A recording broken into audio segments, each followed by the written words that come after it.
မြက်ပန်းစီငါလိုင်းနိုမီတာ16ကနေမျက်ရည်နဲ့ဖမ်းယူနားဆင်ဘူးတဲ့သချင်းတရောင်းစားကြီးရဲ့မနှင်းကေတရီ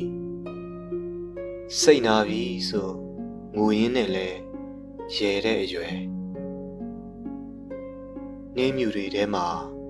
နှင်းစီပန်းကလေးပဲဖြစ်ချင်တယ်ဆိုပြီးတန်ရောစင်အဟောင်းတွေကို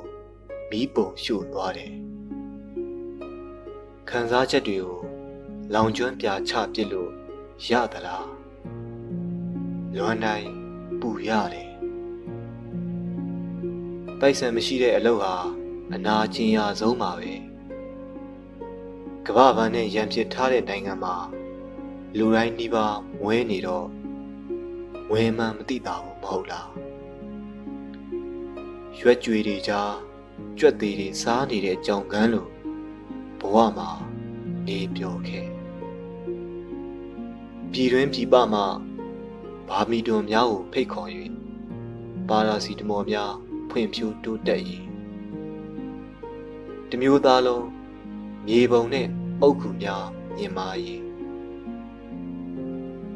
ပရိယေတနာပါပဲနှင်းကင်သည်တိုင်းပြည်ဆင်းရဲရင်ချစ်သူတွေနဲ့ဝေးရတတ်ပါလေဒါကိုဆိုရလှုပ်ရှားတဲ့ကောင်းတွေသိစေခြင်းနဲ့ရှိစုမဲစုကုသိုလ်လေးနဲ့တည်တဲ့သူတွေ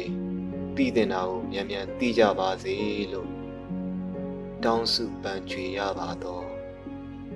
မြတ်ပန်းစီရီပန်းစီရီအောင်မှုဝေဆရာအောင်မှုဝေရဲ့ကြပြဖြစ်ပါတယ်